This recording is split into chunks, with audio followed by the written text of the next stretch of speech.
আজকে এই জুয়েলারি দুটো ডেলিভারি রয়েছে। এটা তো সেট, যেটা কুলোর হার যেটা দেখতে পাচ্ছ, কানের সাথে হারের সেট, আর এটা হলো single earrings. Good morning everyone, কেমন আছো সবাই? আশা করছি খুব ভালো আছো, সুস্থ আছো। সময় ডেলিভারি করতে আমার যাওয়া হয় না, বেশ কিছুবার এরকম হয়েছে যে আমি অন্য কাউকে পাঠিয়ে দিয়েছি। একটু দূরে হলে আমার তো একেবারেই যাওয়া সম্ভব হয় না। এবার আমি যাচ্ছি, তার পেছনে সব থেকে বড় কারণ হচ্ছে যে আসছে সে পুরুলিয়ায় থাকে, আর তোমাদের মধ্যে থেকেই একজন, মানে আমার ইউটিউব পরিবারের সদস্য, আর ভীষণ ইচ্ছে আমার সাথে দেখা করার, তো আমাকে তো যেতেই হতো। তোমার সাথে দেখা খুব ভালো লেগেছে। অনেকদিন ধরে ফোনে কথা হয় কিন্তু সামনাসামনি দেখা কোনোদিন হয়নি। যার জুয়েলারিটা পছন্দ হয়েছে, সুন্দর হয়েছে। এই দাঁড়াও, একটা এই করে তো দাও তো, এই তুলে নি, তারপর তুমি ছবিটা তোলো।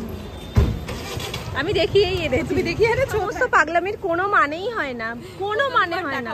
প্রথমবার দেখা বলে আজকে তোমার বাড়িতে গেলে আরো জিনিস হয়তো নিয়ে যেতাম, কিন্তু আজকে সময় নেই তাই যেতে পারলাম না। পরের বার নিশ্চয়ই আসবে, যখন আলাদা দিন ভাবে আসবো, আর সময় নিয়ে আসবে যাতে বাড়িতে গিয়ে বেশ খানিকক্ষণ সময় কাটাতে মানে পারো। সেটা আমি সকালের দিকেই আসবে, এসে বিকালে। আর এখান থেকে আমার বাপের বাড়ি বেশিক্ষণ তো নয়, নবান্নর কাছে, যার জন্য আমার বেশিক্ষণ টাইমও লাগবে। শ্বশুর বাড়ি বাপের বাড়ি দুটোই তো এখানে কলকাতায়? না, শ্বশুর বাড়ি হুগলি ঘাটে। ও আচ্ছা, বাপের বাড়ি হাওড়া নবান্নর কাছে। ও আচ্ছা আচ্ছা, কাজের সূত্রে পুরুলিয়া? সূত্রে পুরুলিয়ায় থাকা আমরা, আচ্ছা, ডিউটি করে সেই সূত্রে থাকা। এটা হলো বাবা। হ্যাঁ একদম, আমি ডাই চলে যাবো আজকে। আমি ভাবছিলাম যে এটা ডার্ক চকলেট। না, ডার্ক চকলেট হলে আমি অতটা পছন্দ করে না, আমি তো খেতাম।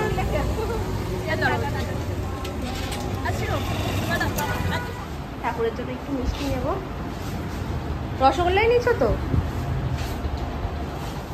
আসি।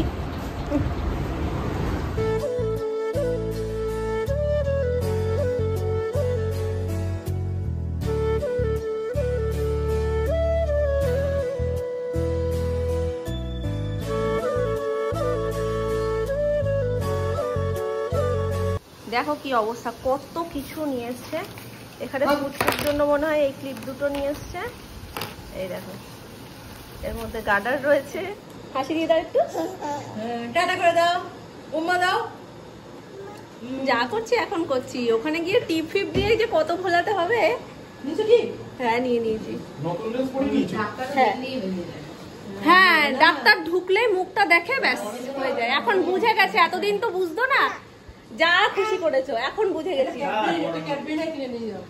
আহারে, ঠামুদের কি করতো।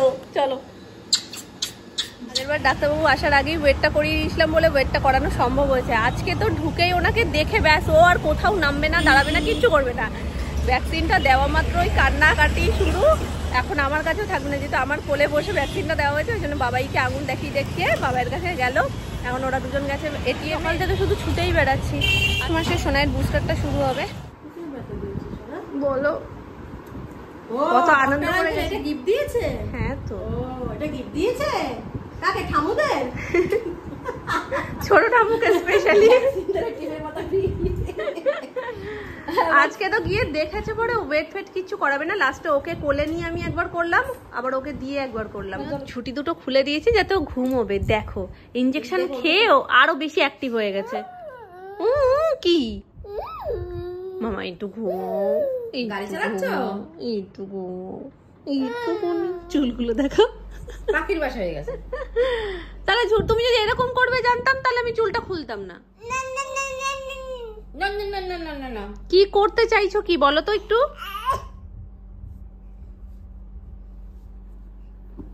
ওরে বাবা, দুত্তু পচা, দুত্তু দেখছো, মা বলার চেষ্টা করছে। দুত্তু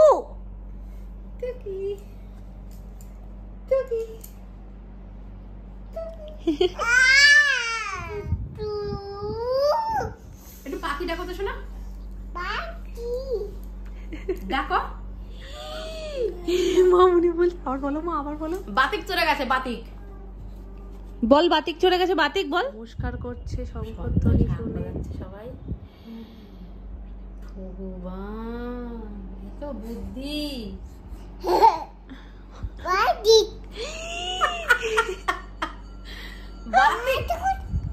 বাতিক। আজকে ডাক্তারবাবু জিজ্ঞেস করছে যে ও কি কি কথা শিখেছে। আমি বলি পাকামুড়ি সব শিখে গেছে, সব।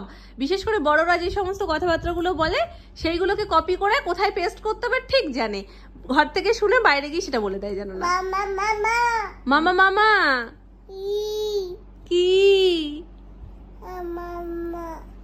টিক। তাহলে একটু পাখি কিরকম কিরকম ডাকে? সব ক্ষেত্রে যখন সময় থাকে তখন আমার আগে থেকে করতে ইচ্ছে করে না, আজ করবো কাল করবো হয়ে যাবে, ঠিক এই করে করে জিনিসগুলো পেছায়। আর যখন দিনগুলো একদম কাছে চলে আসে তখন হুটোপাটি করে দিশাই করতে পারি না যে কি করব কি করব না। তো এখন যাব আমি আর সোনামা একটু জামা কাপড়গুলো দিতে, কারণ পয়লা বৈশাখ আর সপ্তাহ ঘুরলেই হাতে বেশি দিন নেই। তো আমার যে কুর্তিগুলো সবটাই মোটামুটি অল্টার করাতে হবে, শাড়িগুলোর পিকো ফলস পার করতে হবে। আর স্পেশালি আমার যে শাড়িটা, ওই শাড়িটা তো আমি পিকো ফলস পার ছাড়া পরবই না, আমার একটা ভয় লাগে। কারণ নিচের পার্টটা কোন সময় কোন কিছুতে খোঁচা লেগে টান লেগে কিছু উঠে যাবে। আর আমার শাড়িটা ভীষণ পছন্দের।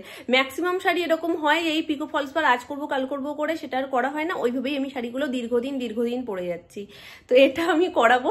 আর তার পাশাপাশি মামনি সোনামারও শাড়িগুলো, মানে যে জামদানিগুলো নেওয়া হয়েছে সেগুলোও পিকো ফলস পার হবে। আর মামনি সোনামার কুর্তি তো ঠিকঠাকই হয়েছে, ওটার অল্টারের ব্যাপার নেই। আসলে ভরসা করছিলাম ঠাম্মির, কারণ যে ঠাম্মি আসে সে মোটামুটি কুর্তি অল্টার করে দিতে পারে, আমার মোটামুটি আমার কাজ হয়ে যায়, অসুবিধা কিছু হয় না। কিন্তু আজকে আমি গেছিলাম, বহুদিন ঠাম্মি আসছে না, এবার ছানা বাচ্চার খোঁজ নিচ্ছে না। আমি ভাবছি কি ব্যাপার হলো, কি হয়েছে দেখে আসি। তো আজকে গেছিলাম, গিয়ে দেখলাম ঠাম্মির শরীরটা খুব একটা ভালো না। সেই ঘুরে আসার পর থেকেই আজ এটা তো কাল সেটা লেগেই আছে। এখন ডাক্তার দেখিয়ে কিছুটা ভালো আছে, তো আমি আর আলাদা করে বলিনি।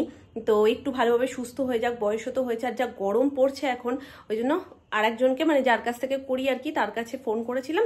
তো এখন তার কাছেই যাচ্ছি। সোনামা নিচে সোনুর টিফিন করছে, টিফিনটা হয়ে গেলে ব্যাস আমরা বেরোবো।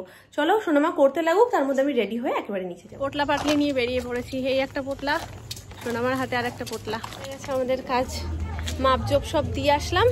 পয়লা বৈশাখের আগে জিনিসগুলো সব দিয়ে দেবে, সব কটা না, কারণ সব কটা হবে না, অল্প কদিন সময়, যে কটা আমাদের লাগবে সে কটা বলে এসছি সেগুলো দিয়ে দেবে।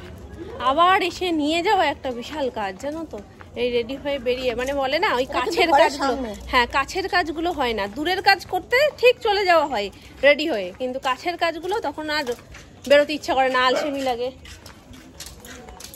চলো অনেকটা ফুচকা খেয়ে যাবো। ফুচকা ফিনাইলের গন্ধ, তুমি নাকে একটা ক্লিপ মারো, ক্লিপ মেরে হাঁটো, কোনো গন্ধ পাবে না। একটু আগে বলছে কি বাজে একটা গন্ধ বেরোচ্ছে, এখন আমার ফিনাইলের গন্ধ। তুমি ক্লিপ মেরে হাঁটবো, এই যে জামা কাপড়ের ক্লিপ গুলো থাকে। গল্প করতে করতে বাড়িও চলে এসেছি, মানে বুঝতে পারছো কতটা রাস্তা। হচ্ছে আমাদের মন্দির, আর এখানে হবে শীতলা মায়ের পুজো দুদিন পরেই, ওই জন্য প্যান্ডেল হয়েছে। একদিন পর আজকে ফুচকা খেতে মন চাইলো, এই যে ফুচকা, টক জল সমস্ত কিছু নিয়ে, আর এর মধ্যে হলো স্পেশাল চাটনি, যেটা ছাড়া ফুচকাটা অসম্পূর্ণ লাগে। তো সব নিয়ে এখন বাড়ি যাচ্ছি। সোনামা দুটো পরি নেশায় তাড়াতাড়ি করে চলে গেছে। নতুন খেলা শুরু হয়েছে, দেখো।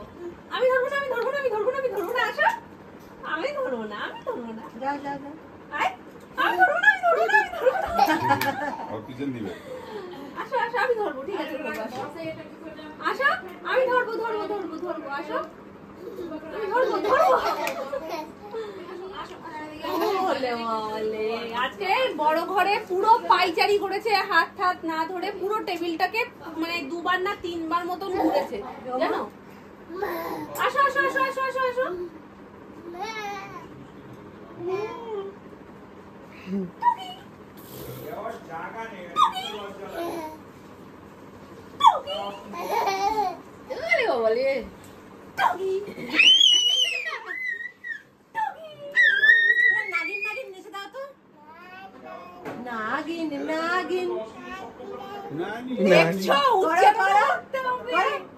হাত দিয়ে কেমন করে নাগিন নাগিন, কিরম করে কিরম করে, নানি নানি নাগিন না করে করে করে সর্বনাশ। আর ফুলে ফুলে করে দাও, একটু ফুলে ফুলে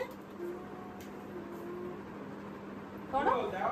লাল ঝুটি কাকা তুয়া করে না, ওটা করবো না। বললা কি করবে, বললা বললা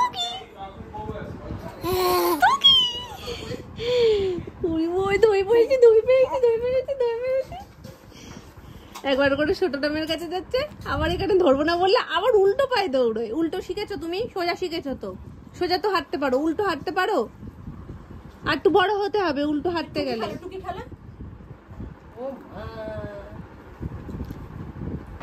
এখন আবার নিজে একা হাঁটবে না, নিজের কোল বালিশ মাথার বালিশ সব তুলে বগল দাবা করে হাঁটবে।